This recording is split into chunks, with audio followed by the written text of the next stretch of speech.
Hello and happy summer from Western Montana. Moab and I are out in the camper van enjoying the lakes and rivers and catching up with friends.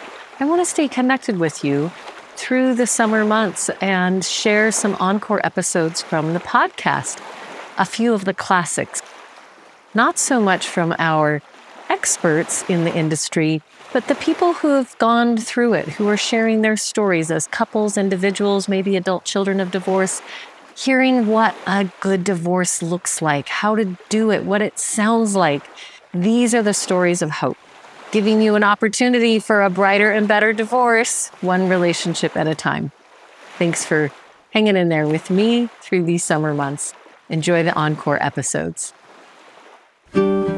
Hello and welcome. I'm Karen McNenny, author, mediator, co-parent specialist, and divorce consultant. And this is the Good Divorce Show, where we don't just talk about how to get divorced, but how to be divorced. Divorce is not a weapon, it's a tool. And when used well, it can be a tool for transformation. Thanks for being here. Let's dive in. Hello and welcome to the Good Divorce Show. I'm Karen McNenny, your host. Chatting today, I'm always delighted when I can get both parents on the show to talk about their journey together. I think there are so many listeners out there in divorce, post-divorce, thinking about divorce, who can't even imagine sitting in the same room with their soon-to-be or ex-spouse, let alone sharing in a conversation about how their journey together as co-parents has been. So I'm very excited to have with me today, Kelly and Kyle. Welcome to both of you. Hi, Thanks, Karen. Hi. Give us a little bit of context. Feel free to tell this story together side by side as to how old you were when you met and the journey that brought you into parenthood. I know they're all scratching their heads. And I'm going to remind our listeners, you tell us the story and it'll unfold naturally. Where does it begin? It begins in Lake Forest, Illinois, when both Kelly and I were 3 years old. And we both were. Okay, speed ahead just a little bit. Wait, but it's kind of relevant. It is kind of.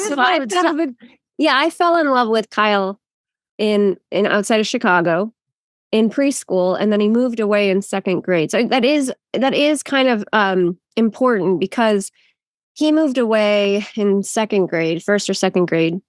And then I came to grad school in Missoula, Montana, and I found this Kyle McAfee on Facebook who lived in Missoula, Montana. And so this was 25 years later. And I still loved this, whoever this Kyle McAfee was when I was 4, 5, 6 years old. Part of what I love about this story also is reminding that these children, they are born from love and that there is a love story in these relationships, even if it doesn't lead to happily ever after marriage. And when we can capture part of the spirit of what brought people together and hold on to that as we raise our children, it just softens the edges. So here you are in your 20s, late 20s, 30s. We were both in our early 30s when we reconnected. Yeah. When you reconnected and then you find yourself pregnant, what were the initial thoughts and intention for your relationship and for this new budding family? We were okay with not having kids. It was actually kind of more leaning toward not having kids. And so that's what's is ironic, the right word there. When I found out I was pregnant, it was like a no doubt I'm having this kid. And like, I remember exactly where I was. And then the day was so bright. Like all the colors were really vibrant. It was like the clearest thing Kyle knows I changed my mind a lot, or at least in my 20s I did. And I was really fickle. And that was like the clearest thing that had ever happened to me at that point, that like without a doubt, I was going to have this baby. Now, how involved Kyle was going to be at that point and what our relationship was going to look like, no, that was not clear. And yet I wasn't afraid of telling Kyle and I wasn't surprised when Kyle was supportive, So yeah, it was there's no doubt that we would have this kid and figure it out, And along came baby Charlotte. and you began to figure it out. What did you figure out, and how did it change over time? There were aspects of it where like I wasn't stepping up to like be there all the time for her in pregnancy. I think I was I was very much of the mind like if she's in pain, if she needs anything, I'll do that. But I'm gonna keep kind of doing my thing, and I can't wait for the baby to come. I'll be there in whatever capacity. It's not like it was like a total. But no, I was not. I was definitely not the classic like doting partner for a pregnant person in an emotional way, in a like a stuff around the house way. So I'm sure that was hard. Were you living together at this time? Not right away during the pregnancy, but like 4 months in, we moved in together into her small apartment, and then moved into another place where Charlotte was born later. So yeah, it was really like the 3 months leading up to the birth, 4 months leading up to the birth that we started living together. Yeah. Mm-hmm. Which, of course, I thought would help. And then it almost made it worse, because then I was like, but we live together and he's not here.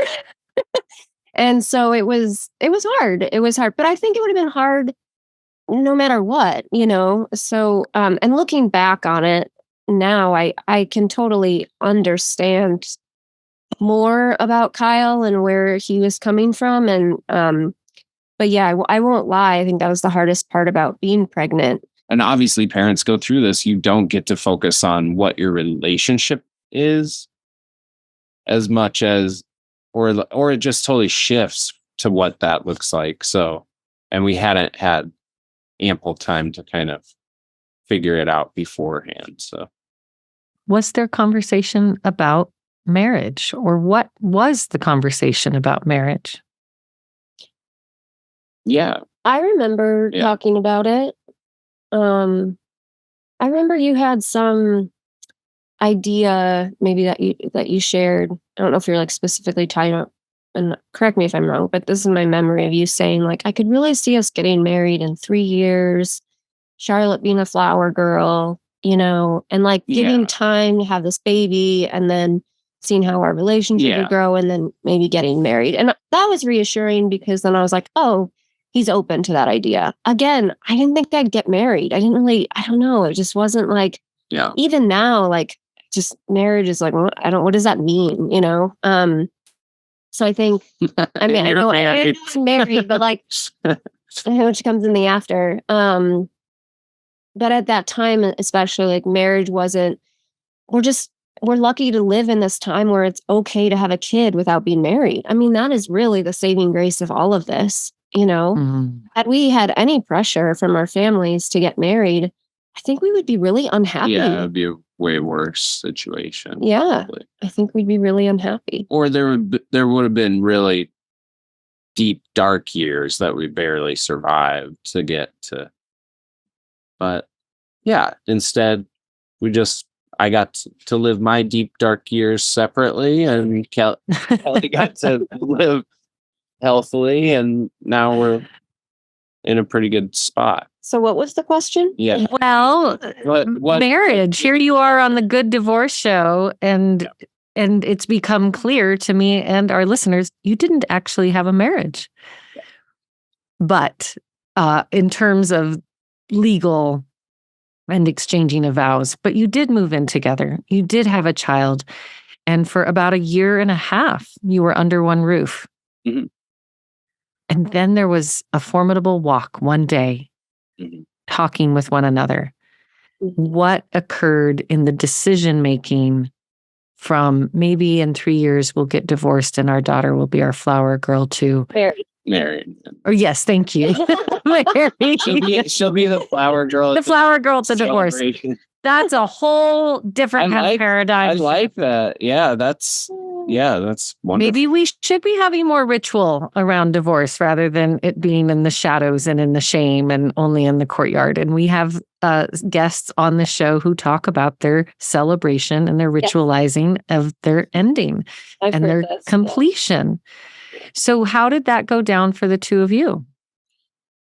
Well, I don't I don't know. I don't necessarily remember a walk. I remember that there was sort of like a lead up, a series of events basically where it was clear I was sort of self-destructing slash trying to implode the situation. And I think where it felt like Kelly had basically, yeah, in the months leading up been like, this isn't tenable for me for us to live together. And yeah, there was sort of like a last straw in that realm. I mean, I know I'm being vague. Well, no, you can be vague. I brought up the walk because the reason I brought it up, Karen, is to me it felt like, so it was a walk right after Montana Film Festival, and we were on the Riverfront Trail. Mm-hmm. And it was the conversation we had that we both mutually agreed that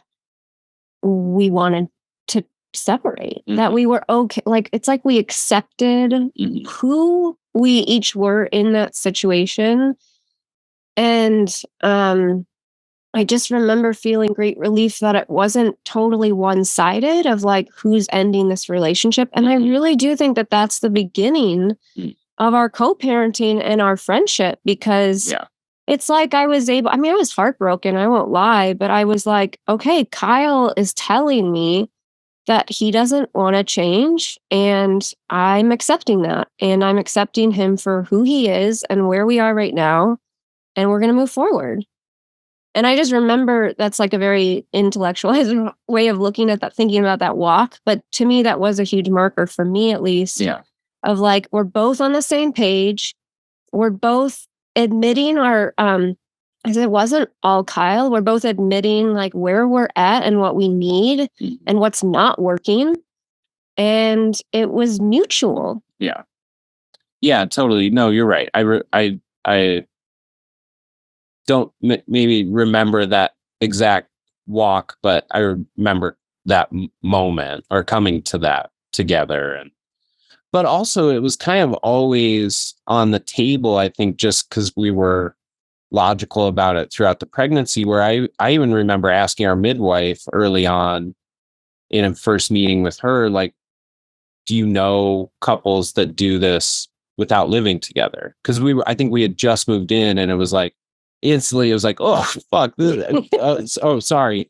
Oh no, this might not work, and so I think, obviously it was like devastating in some ways, but it was like, okay, we can do this together, I think. Yeah.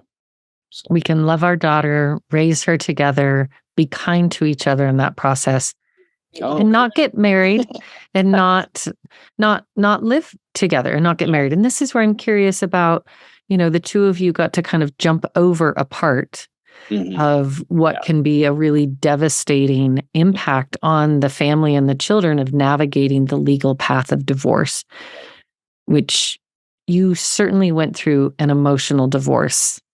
Yeah. And then still had to figure out all the things that divorced people have to figure out when it comes to co-parenting. And it's schedule and communication and finances, emotional support. And sometimes, even in the best of conditions, that can still be a heartbreaking journey as we begin to divide and conquer our children's time. Yeah. Mm-hmm.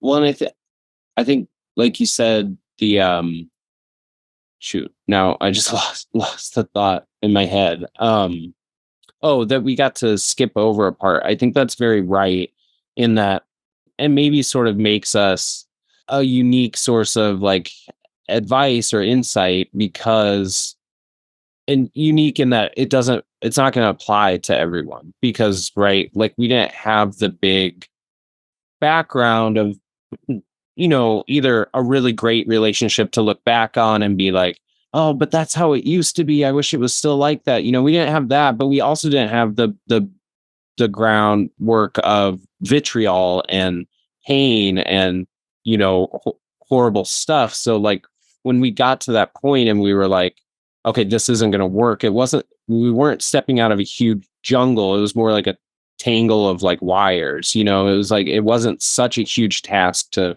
remove from that. I think because it wasn't so storied and thick with bad and good. Interesting perspective, and definitely different, and one we want to hear more about when we come back from the break.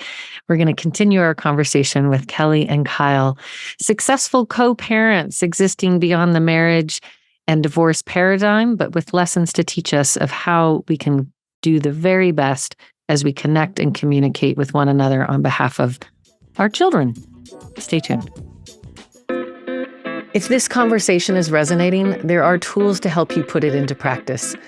Grab my book, The Good Divorce: How to End Your Marriage Without Ending Your Family. It offers clear guidance for navigating divorce with intention and care, especially when kids are involved. And for ongoing support and education, you can join me at the Good Divorce Academy, which is my online community and classroom. And if you'd like to work with me directly, you're going to find more information at thegooddivorcecoach.com. Welcome back. Karen McNenny here, helping you to find your path to the good divorce. Today, we're chatting with Kelly and Kyle, co-parents, unmarried, never divorced, and yet, even in the invisible sense, as soon as you bring children into this life, there is a marriage of DNA and a relationship that is a forever relationship. You will go on and share graduations and ballet concerts, funerals and weddings, even grandbabies, right? Those will be shared experiences for the two of you through your daughter, Charlotte, who is currently 7. And we've just caught up with Kyle and Kelly in their recognition that they were not going to live together, but they were going to raise this child together. And at the time you made that decision, Charlotte was quite young, 18 months old. Yes. Yeah. And so one of the first decisions that co-parents have to start working with is, how are we going to schedule our child's life? What feels appropriate to their age and to our lifestyle? How did you navigate those decisions, and how have they changed over the last 7 years, if at all? No, go ahead. Well, I think the biggest piece, some people might recognize that 18 months as a kind of the first time I would consider taking Charlotte off. That I stopped breastfeeding her. It felt like the healthiest time for us. She was ready. I probably could have kept breastfeeding for a little while, but it really did feel like a natural time. And so therefore it felt like a natural time to split households, which I think is exactly about when we did. Yeah, for sure. Yeah, I think when we made the call, Kelly was like, okay, I'm weaning her off and so that we can make this work. And then I think right away we just knew with what our work schedules were and kind of how we already were handling parenting, as far as when the other person had obligations. Like I had a job and then Kelly had, it just worked out where we could do it one half of the week, do our work life, and then the other half of the week be committed to being available for childcare stuff.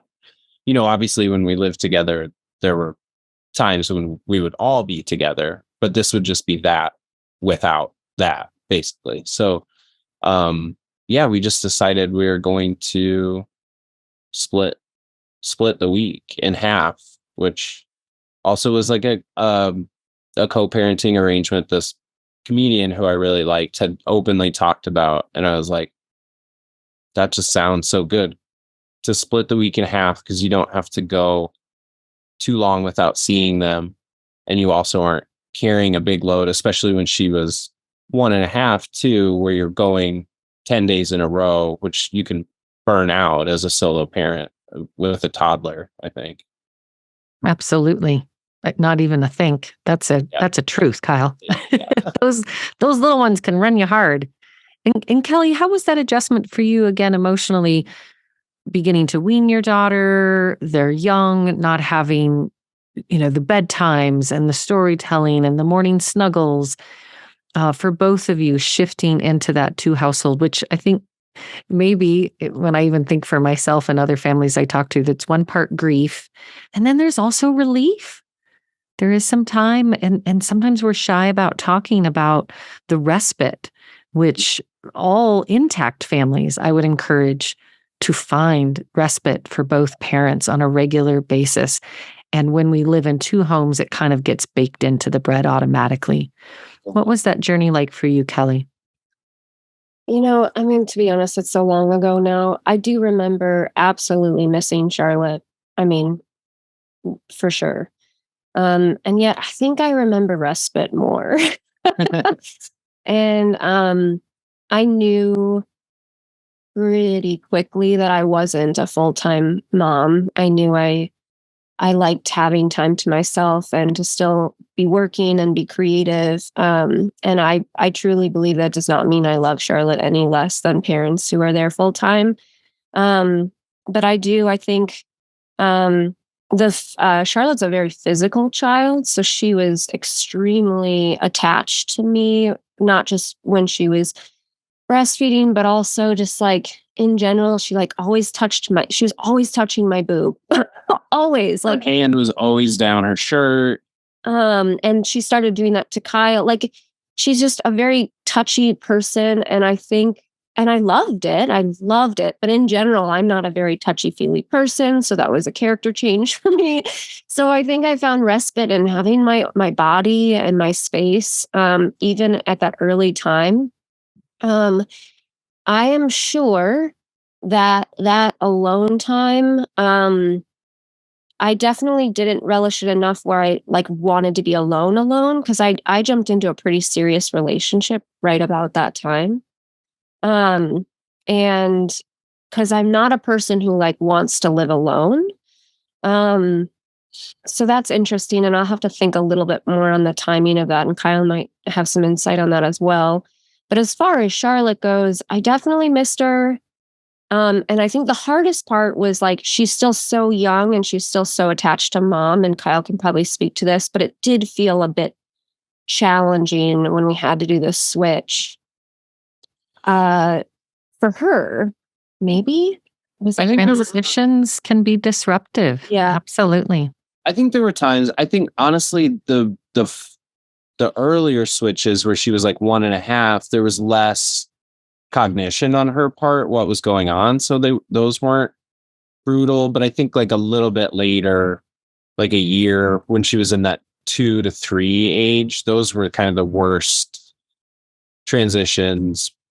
Yeah, where she would get upset, and they weren't always bad, but those were the times where we were like, okay, this is where I'm sort of feeling the pain of us splitting, of us divorcing, is like, and the guilt and stuff when she's like super upset for nearly half an hour after mom leaves. Like those were the times where, yeah. Did you ever begin to find sort of a hack or a transition method that worked better for all of you? I've heard parents talk about we only transition in and out of school, drop off and pick up, versus in a home, or we always meet in a park and then the off-duty parent says goodbye there.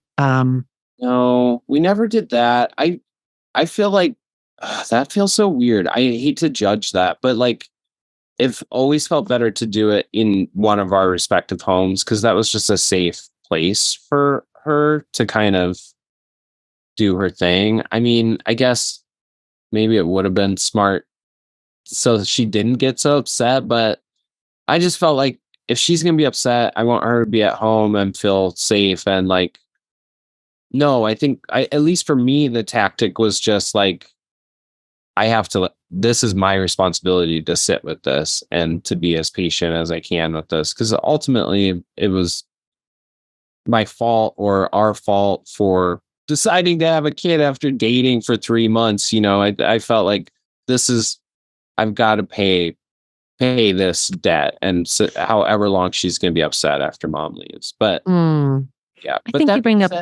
Oh yes, go ahead. Well, I was just going to say, that being said, it wasn't, and maybe it's because it was so long ago, but I feel like it was just kind of a year stretch, and then there have been times after that where, yeah, attachment is clear, but also times where I get a win every once in a while, and when I leave, she gets upset, which doesn't happen that often, but it makes you feel weirdly good when like they're inconsolable when you're leaving, and yeah. I think you also make the good point, Kyle, that, not wanting to judge. And one of the things we always remind people here on the Good Divorce Show, just like how our children come into our lives, there's lots of ways for it to happen. For sure. And the parents and the child, every situation is unique. You have to follow the lead of your child as much as the lead of your co-parent. And honestly, at the end of the day, we're all just doing the best we can at that moment with the information we have, which means most of us are running around half blindfolded with scissors in hand, hoping that we make it through to the end of the day. Yeah. I think what feels maybe different, and everyone's gathering this right now, is there was no animosity between us. So we never had to make a plan to not be in the same room together, Right. be in the same space, which when I talk to my friends who are recently divorced or co-parenting, that's actually the issue is it's more about the relationship. It's less about the child and it's more about their comfortability, which I think speaks to what Kyle's saying, where it really, Charlotte's a kid. She has strong emotions. We all do. And it was in the most nurturing way that we're letting this child be upset and to transition, and we were all together. And I don't know. I think even though we could have probably made a plan to have a third party or meet somewhere where you know what I mean? We had situations like that for sure where that would happen, and maybe they were smoother. But there's something about being in it together that I don't know. It was also, we both had a background in some early childhood education stuff. I was your daughter's preschool teacher, but Kelly had done some teaching at preschool and teaching in general, and so had I. And so I think we approached it a lot like that too, of just kind of trusting our instincts with a kid that young and what they need. And yeah. And I think you highlight so essentially important, the need to feel their feelings. Parents want to whisk it away. It'll be okay. It doesn't matter. It's fine. Here, numb, coping versus just letting the child feel the feelings and knowing that their sad, just like our sad, is temporary. It's not permanent. Yeah. Charlotte's also, again, just an attached child, and this would come from both, with both of us, let's say dropping her off at preschool through first grade, may I say, that she would just hold on and scream bloody murder. I mean, she's just that kid, she just did not want to separate from us. And I don't know if that was from our situation or if that's just kind of how she is. I don't know. She's fine now. Second grade, she's like, see ya, So I don't know. I don't know. Maybe there's some resiliency training there for her and her emotions. But that said, she's so adaptable. She just settles right in after a few minutes. She's with dad or with mom or at this house or that house. She's very adaptable. And that I genuinely think is how she was born and her personality, nature versus nurture. I think she's going to be a bit of a traveler. I think she's just really, do you know what I mean? Yeah. Yeah. You know what I'm trying to say? I think so. Yeah. Yeah. I think so. There is something. She adapts really quickly, and she's a bit of a chameleon now. I don't know if you notice it, but she's just very when she's with you, she's slightly not different, but parts of her personality come out more when she's with her dad versus with me. It's just really fun to watch. That is fun to watch. Yeah. And that would make sense. Yeah. And right, that she's going to shift. And she's an interesting child in the world, not alone, not unique, but special in that this is her normal. Mm-hmm. Charlotte will not ever have any primary memories of being in one household with an intact family, traditional mother, father. She has always lived in the abundance of multiple homes, many people bringing love to her. And I think so often divorce brings around this scarcity mindset that there's less, that, the poor thing, and that we focus on what isn't happening versus what is happening as a result of these two loving families. And we're going to hear more about how her life has evolved. Before we go to that part of the story, listening to the two of you banter and kibitz and talk and smile about your daughter is just really worth celebrating. Sounds like you didn't have much challenge in deciding we're going to raise this child side by side. Did you ever have a parenting plan that you outlined for yourselves? No, we never did. I think when we first separated, we discussed the importance of that and how we should definitely do that. And then just we didn't, out of, some laziness, but also just we were caught up in just trying to do it. And then a year or so went by and we were like, we just never even discussed it again. We were just like, well, It's working. it's working. And I think we were lucky that there were no big clashes over anything. And we were always kind of on the same page over big like schedule stuff, or just Even holidays. holidays. We never fought over that. Yeah, I don't know. And it was always just like, oh, Kelly has something and needs coverage, I'll do it. I have something and need coverage, she'll do it. And it's like we just kept, yeah, we never did it. Yeah. Would be worth mentioning. We're both creative, so I think that there's this understanding about our worlds that I'm not sure if we were in like different fields, or I don't know. We just kind of get it. Like, I understand what Kyle goes through when he's putting up a show, vice versa. And let us be clear, not putting up like, oh, he's having a big drama tantrum show. Like he's actually like performing. Performance. Yes, you are both very active in the performing arts, which is a particular kind of lifestyle that you have understanding of, as well as it sounds like a high tolerance for, we need to change things up. We need to be flexible. This is what I got going on. And yet you really cover each other and have each other's back where that's concerned. Yeah, for sure. Yeah. Which I absolutely advise that's how it should be, with or without a parenting plan. Like to say we have the standard and then we deviate from the standard as needed. And there are some families out there who get so locked into what is on that piece of paper, which nobody is watching except for you. And it sometimes is at the expense of just using your common sense that we need to make an adjustment here. This doesn't make any sense. We've got either family in town, or this is when we need to travel, or I would really like our daughter to be involved with this, or I'm just not available. I need to travel. And knowing that you're co-parent, no different than if you were in one household, how you would support each other, that spirit absolutely should and can transcend into a two-household family. Does it also carry over into the money? How did you all navigate the finances of raising this child together when, again, you don't have the guardrails of the law or child support enforcement division, and yet these little suckers still cost money and they only get more expensive over time? Yeah, that's true.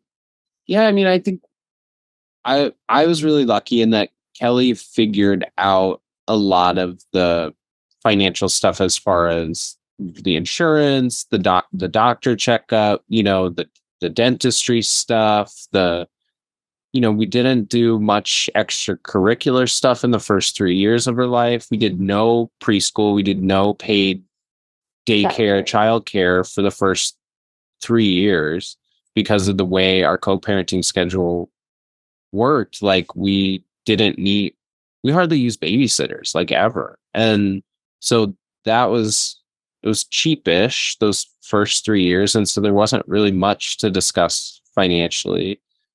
I just remembered that I was actually on the EBT card. I remember That's right. going to the grocery store with Charlotte being a baby and like feeling like I had 35 minutes, but till she like had a meltdown or cried, to like go get the peanut butter, the eggs, the milk.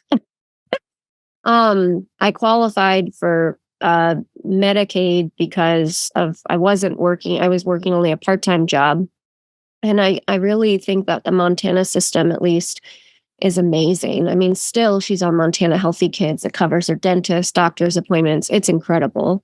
So I did a lot of the, I love making the appointments, going to the appointments. So that kind of was default to me. And Kyle was like, that's fine. I'm terrible at that. Like, you can tell me where to go, but yeah, I'm not good at that. Yeah.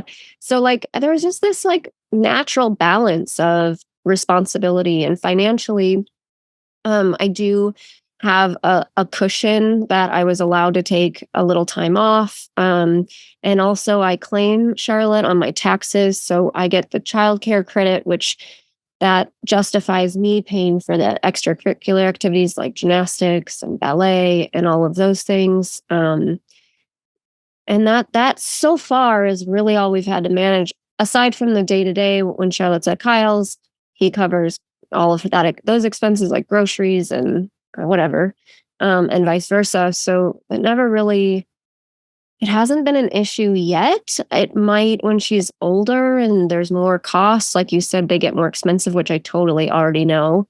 Well, and even if she continues, if she continues gymnastics wise, that's going to get crazy if she goes to meets and stuff. So I think there's stuff we'll have to lay out logistically, but we have a really good groundwork of we'll cover, we cover what we can, and then we have family and friends that we can go to for help if we need, to supplement that. But yeah, I think it just in the same way that our schedule it was just something we didn't have to sit down and hammer out. So there's never been a battle over a spreadsheet, pennies and dimes and nickels. Right. Well, I mean, it takes so much energy.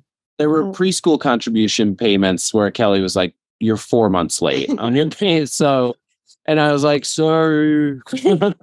Here you go. And that the two of you can have a lightheartedness inside of that part of your relationship is so encouraging and inspiring for folks. And when we come back from the break, we're going to hear about sort of what this family looks like today, who has joined the family, and when new relationships come into the story, how that can also take the stability of the co-parents and things can start to feel a little bit different. So stay with us and we'll hear about the here and now of Charlotte's world when we get back.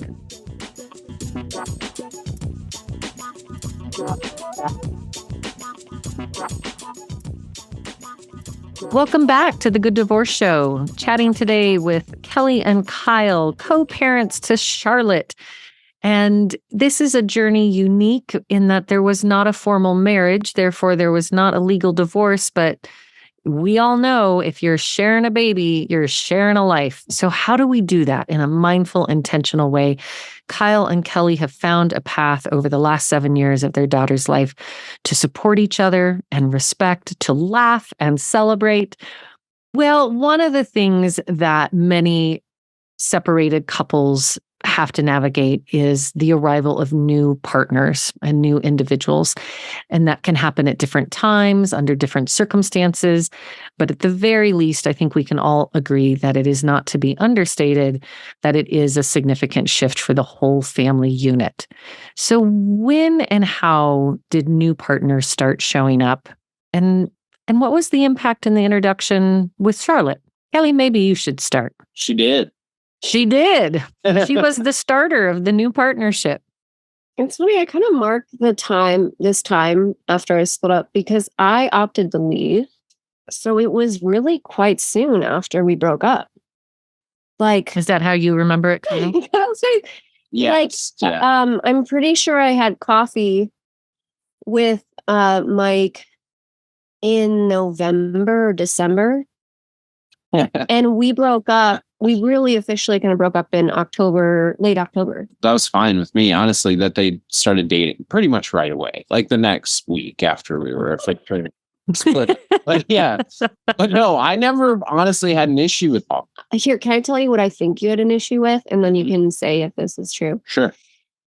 I think Kyle had an issue with Charlotte's exposure to Mike. So he was And fine Mike is the dating. now current husband, just to be clear. So Mike is the new guy on the scene. Yes. Yeah. Fine dating, but Charlotte got quickly involved in the story. Continue with your theory, That's Kelly. what I think I feel like this was our first pretty significant speed bump and it came early on, of course, but just like in terms of, okay, this could go two different ways. And I think there were a lot of feelings and I think we navigated them really well. And in the moment, I felt a little bit like, why is he getting so upset? Like, this is none of his business.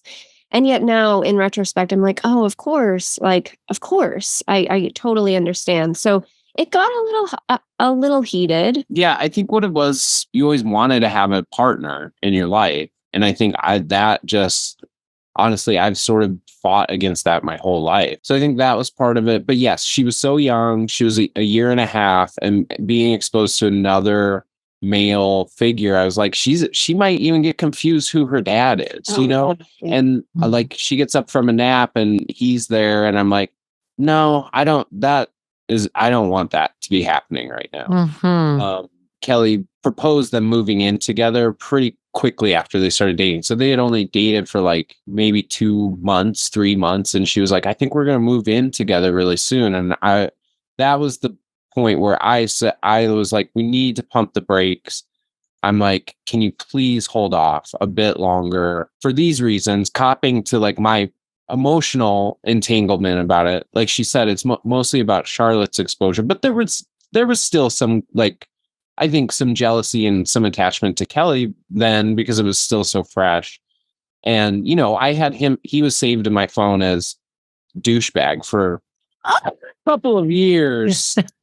Here we are, right? True confessions, live radio. Wait. After he started dating or before? No, when you started dating, I already had his number because I knew him. I already had his number, but I changed it instantly to.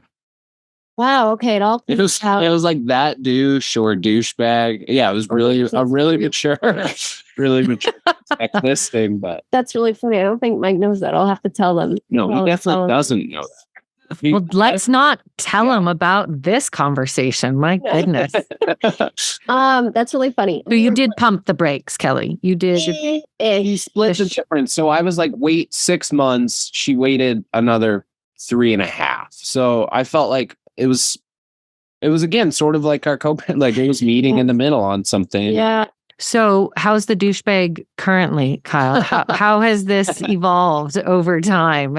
Oh, I love because I think that fear of being replaced is very real. And I'm so grateful for you speaking transparently. Well, yeah. And I think like I got lucky in a few ways in that, I do love Mike, and he made it pretty clear early on without us having to have a conversation that he didn't have an interest in replacing or being like a father on that level. So I didn't feel like my toes were stepped on in that way at all, which was great. But yeah, I think there was a fear going in, okay, she's with a more successful, person than me who has his life more together. And this could very clearly just go to like, yeah, Kyle, you can see her once a month, but we've kind of got everything else figured out. Thanks. That was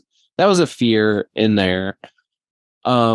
We all get together. Yes, tell me about the family and how you all gather and what that feels like. And for the people out there thinking, oh my gosh, I cannot imagine, or the awkwardness. Yeah, it sounds really cringeworthy, like that we go on vacations together as like my partner, Kelly, her husband, Kelly's stepdaughter, Charlotte.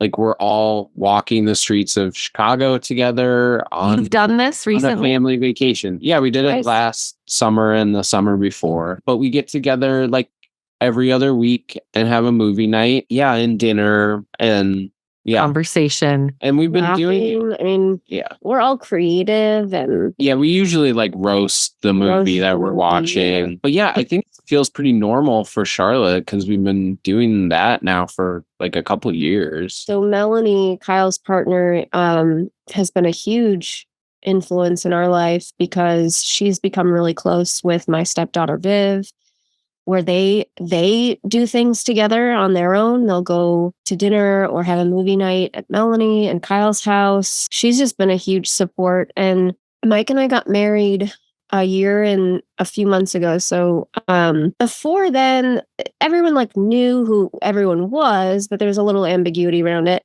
And for some reason, the marriage and the formalization of that marriage gave permission to Charlotte and to the girls to like call each other sisters, and then also calling Mike's stepdad and Melanie's stepmom.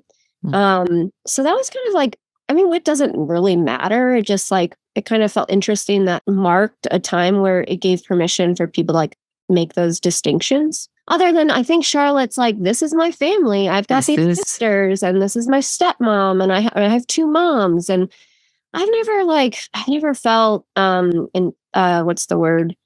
Threatened by Melanie. I mean, I'll be honest, like that. There's times I feel a little jealous, or I have felt a little jealous. I wouldn't be a human being if there wasn't that. But in general, I feel like such love and just so grateful for Melanie and the role she's played in Charlotte's life and Kyle's life.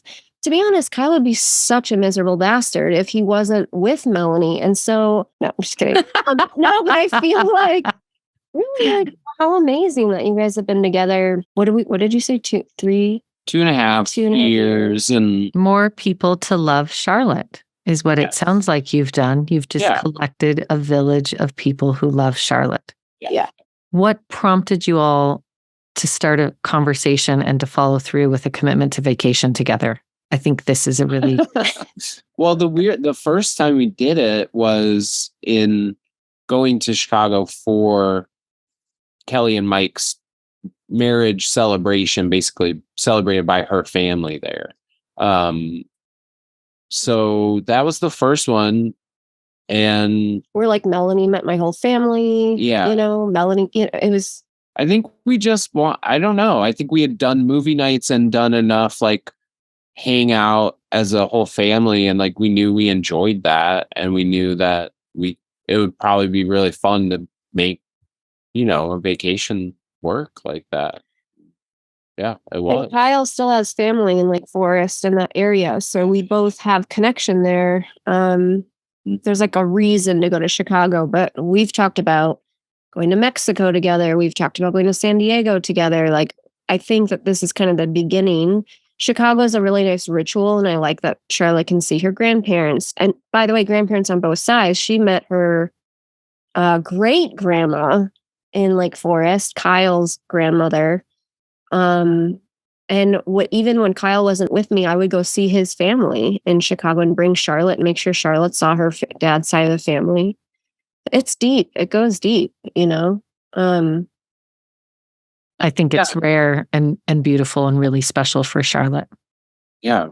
Yeah. And we do too. And we see that's rare. And I think we always appreciate, like, even at Kelly and Mike's wedding ceremony, Mike in his vows talked about how special this thing is. And, like, I stood up there holding the hoopah while they said their vows. Like, that sounds like a nightmare on paper. Like, I feel like, because also my model for it, and that's why, honestly, Karen, I'm so glad you're doing something like this, because my model for it, and I think almost everyone from my generation and before, their model of divorce is war and hell. Like, I think it's like gotta be 1% of people born in the 70s and 80s that went through a divorce with their parents. Obviously, some circumstances out of their control, some things I don't blame them for, some things I do still blame them for, but like, that was such a huge priority to not to model the opposite for Charlotte. And Well- luckily, we're not just pretending our way through it. Like we actually, We kind of like each other. yeah. Love each other. It's amazing. Right. It's amazing. And yet it's such a simple equation. Choose love.